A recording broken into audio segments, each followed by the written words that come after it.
శ్రీ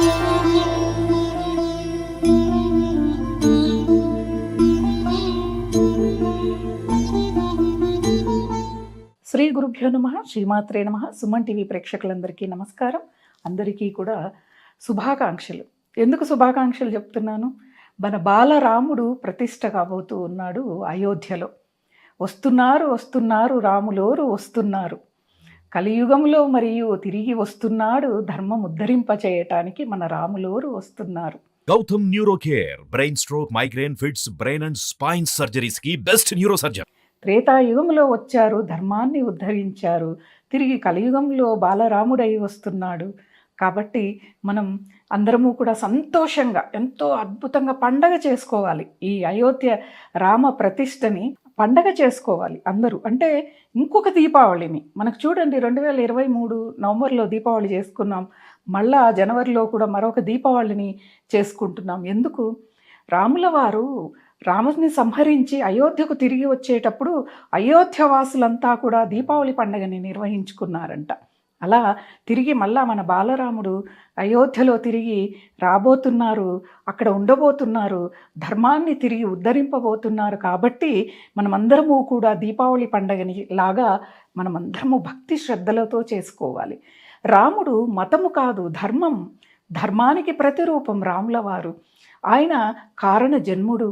ఎందుకంటే అధర్మం ప్రబలినప్పుడు మహావిష్ణువు అవతారము తీసుకొని భూమి మీదకి వచ్చి ధర్మము ఉద్ధరింపచేస్తాడు అని చెప్పి మనకి పురాణాలు చెప్తున్నాయి కదా.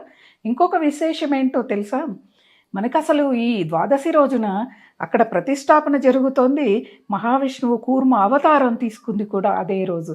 ఎలా కలిసాయో చూడండి. ఇవన్నీ కూడా అదే భగవంతుడి యొక్క లీల, రాముల వారి యొక్క లీల అన్నమాట. హనుమంతుల వారి యొక్క అద్భుతమైన భక్తి. ఇక్కడ హనుమంతులు వారు ఖచ్చితంగా మనకి అయోధ్యకు వస్తారు. ఎవరు కనుక్కుంటారో ఆయన్ని తెలియదు కానీ, కాబట్టి అటువంటి అద్భుతమైన సన్నివేశాన్ని ప్రత్యక్షంగా పరోక్షంగా దాని వెనక ఉన్న విశేషాలన్నీ కూడా మనం అందరము కూడా తెలుసుకోవాలి.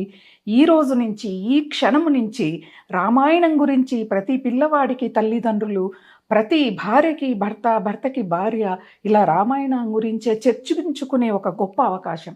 ఎందుకంటే పిల్లలందరికీ రామాయణం గురించి తెలియదు. కానీ ఈ ప్రతిష్ట అనేది మనందరికీ కూడా, తెలియని వాళ్ళందరికీ కూడా రామాయణం గురించి చెప్పే ఒక గొప్ప సదవకాశం తిరిగి అన్నమాట. అంటే రామాయణాన్ని తిరిగి మళ్ళా చెప్పుకునేది. మధ్యలో మనందరం మర్చిపోయాం. ఏదో హరికథలు, బుర్రకథల ద్వారా మా చిన్నప్పుడు ఇవన్నీ కూడా బాగా వాడుకలో ఉండేవి. ఇప్పుడు అవి కూడా లేవు. కాబట్టి మరి ఈ రామాయణాన్ని తిరిగి తెలుసుకునే అవకాశం కూడా మనకు లభించింది అనుకోవాలి. రామాయణం, సీతాయనం ఇవన్నీ కూడా తెలుసుకోవాలి. రాముడి యొక్క ఆయనమే కాదు, సీతమ్మ వారి యొక్క ఆయనం కూడా మనకు ఉంది. అమ్మవారి గురించి తెలుసుకోవాలి. మహాలక్ష్మి స్వయాన వచ్చింది. శ్రీరామచంద్రుడు ఆకాశమైతే సీతమ్మ వారు భూమాత. వీరిరువురు కలిసిన అద్భుతమైన కావ్యం మహారామాయణం అన్నమాట. ఈ అద్భుతమైన కావ్యాన్ని మనం అందరము కూడా భక్తి శ్రద్ధలతో మనం తెలుసుకోవాలి. అలాగే ప్రతి ఒక్కరికి, మీ ఇండ్లందరికీ కూడా అయోధ్య అక్షింతలు, కుంకుమ అందరికీ ఇచ్చి వెళ్ళి ఉంటారు. అందరికీ సందేహం, ఏం చేయాలి అక్షింతలు? ఇంట్లో కేజీ బియ్యం అక్షింతలు తయారు చేసి దానిలో కలిపి పెట్టుకుందాం. పిల్లల బర్త్డేలు అయితే వేయచ్చు, లేకపోతే ఎవరైనా కొత్తగా వివాహం అయితే వేయచ్చు. ఇలా అనేక సందేహాలు ఉన్నాయన్నమాట.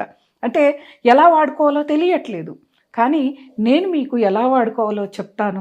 వాటిని అలానే వాడుకోండి. కుంకుమ ధారణ ఎప్పుడు చేయాలి, అసలు రేపు అయోధ్య రామమందిర ప్రతిష్ట ఎలా చేసుకోవాలి, ఏ నామస్మరణ చేయాలి, ఏ నామస్మరణ చేస్తూ మనము ఆ భగవంతుడి పట్ల భక్తిని మనం చూపించుకోవాలో నేను ఇప్పుడు మీకు చూపించబోతున్నాను. ఇది మా ఇంట్లో పూజా మందిరం. రాముల వారిని నేను కూర్చోపెట్టుకున్నాను. ఇప్పుడు మనం ఏ పని చేసినా, మనం ఏ క్రతువు చేసినా మనము మొదటగా దీప ప్రజ్వలన అంటే దీపారాధననే మనకి చాలా విశేషంగా కనిపిస్తుంది. అవునా? అలా ముందుగా మనం దీపారాధనని చేసుకుందాం. రాముల వారు కూర్చున్నారు మా ఇంట్లో. రాముల వారు ఎక్కడ ఉంటే అక్కడ ధర్మం అనేది ఉంటుంది. మరి ఇప్పుడు మనం దీపారాధనతో మనం ఏ విధంగా రేపు పూజ చేసుకోవాలో మీరందరూ కూడా చూసి తెలుసుకోండి.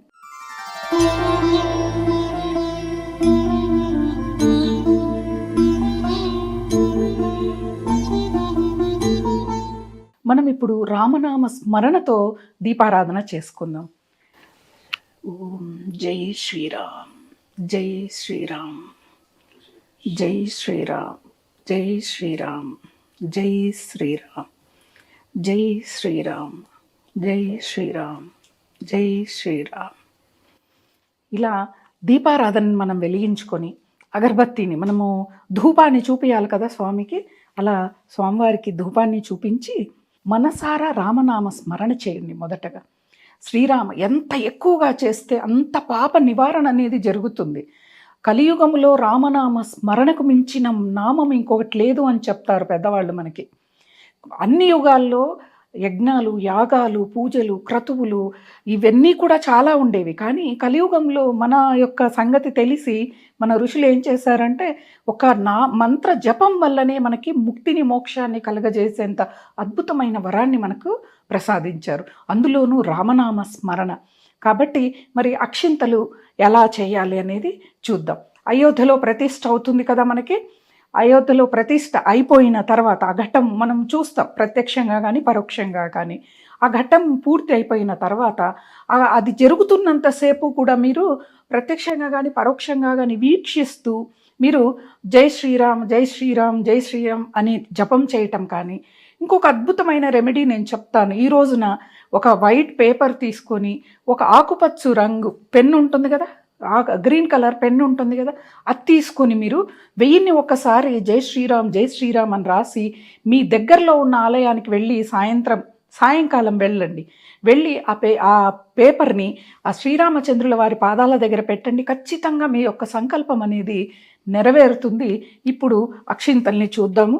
ఇవి అయోధ్య నుంచి నాకు వచ్చిన అక్షింతలు, అలాగే కుంకుమ.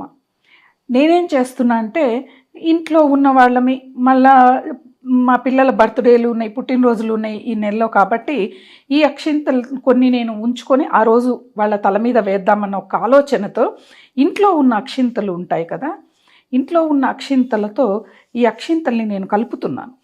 కలిపి కొన్నిటిని అయోధ్య ప్రతిష్ఠ అయిపోయిన తర్వాత కుంకుమ ధారణ చేసి ఈ అక్షింతలని నేను తల మీద చల్లుకుంటున్నాను. ఇలా ప్రతి ఒక్కళ్ళు కూడా ఈ అక్షింతలు ఈ నెలలో, ఒక నెలలోపు మీ ఇంట్లో మీ పిల్లలు ఏవైనా పుట్టినరోజులున్నా, మీ పెళ్లి రోజులున్నా కూడా ఈ అక్షింతల్ని ఆ రోజు చల్లుకోండి.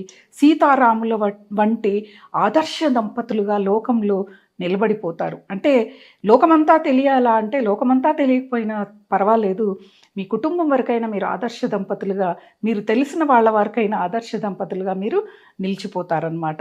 ఇలా మనం అక్షింతలు తయారు చేసుకున్నాం. ఎలా చేసుకోవాలో చూసుకున్నాం కదా.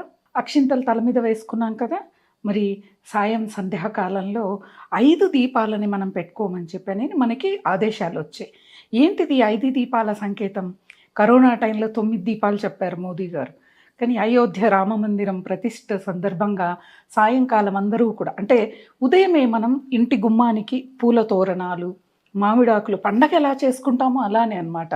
అందమైన రంగవల్లులు, దానిలో దీపాలని పెట్టుకోవటం. 5 దీపాలు ఎందుకు అంటే మన రామ మందిరం కూల్చి అక్కడ మసీదు కట్టి 500 సంవత్సరాలైంది. ఈ 500 సంవత్సరాలకి 100 సంవత్సరానికి ఒక్కొక్క దీపంలాగా మనం 5 దీపాలు పెట్టుకోమని మనకు ఒక గొప్ప సందేశం అన్నమాట. మనము ఏ పని చేసినా దీపంతోనే మనం మొదలు పెడతాం. దీపం జ్యోతి పరం బ్రహ్మాన్నం, భగవంతుడు మనకి దీపంలోనే దర్శనమిస్తాడు అని చెప్పనని మనకి పురాణాలు చెప్తూ ఉన్నాయి. కాబట్టి అలాంటి ఈ దీపాలని నేను 5 దీపాలని రెడీ చేసుకున్నాను. అలాగే మనం నా పూజా మందిరంలో నేను జై శ్రీరామ్ అని రాసుకున్నాను కదా. అద్భుతంగా మీరందరూ కూడా జై శ్రీరామ్ అని చెప్పి నేను ఇలా ముగ్గులతో నేను ఎలా రాశాను అంటే మన నేషనల్ ఫ్లాగ్లో కలర్స్ ఎలా ఉంటాయో అలా జై శ్రీరామ్ అని రాశాను. మనమందరము గొప్పగా సాధించుకున్న రామ మందిరం అన్నమాట. అలా నేను 5 దీపాలని పెట్టుకుంటున్నాను. నేను పూజా మందిరంలో పెట్టుకుంటున్నాను. మీరు పూజా మందిరంలోనూ, ఇంటి బయట, తులసి బృందావనం దగ్గర అలా 5 దీపాలని మీరు పెట్టుకోండి. చూడండి అసలు ఎంత అందంగా మనకి ఆ పూజా మందిరం కనిపిస్తుందో. ఆ జై శ్రీరామ్ కానీ ఆ రామ విగ్రహాల ముందు చాలా అద్భుతంగా ఈ దృశ్యం అనేది మనకు కనిపిస్తుంది. ఇలా 5 దీపాలను పెట్టుకోండి, రామనామ స్మరణ చేయండి. అలాగే చాలామంది రామాలయాల దగ్గర ఎన్నో సేవా కార్యక్రమాలు చేస్తూ ఉన్నారు. అందరికీ తెలిసిందే, ఒక ఊరు నిర్మాణం అవ్వాలి అంటే మొదటగా రామాలయాన్నే నిర్మింపజేస్తారు. ఎందుకంటే ధర్మం అంటే రాముడు, రాముడు అంటే ధర్మం. కాబట్టి ఆ ఊరి అంతా కూడా ధర్మముతో నెలకొని ఉండాలని ఒక సదాలోచనతో పెద్దవాళ్ళందరూ కూడా అక్కడ రామాలయాన్ని నిర్మిస్తారనమాట. నేను ఒక చిన్న సాక్ష్యం అన్నమాట. రామాలయంలో సేవ చేస్తే, రాముడి వారి సేవ చేస్తే ఎలాంటి ఉన్నతమైన స్థితి వస్తుంది అని చెప్పానని నేను మళ్ళా మీకు రేపు లైవ్లోకి వచ్చి మీ అందరికీ కూడా చెప్తాను.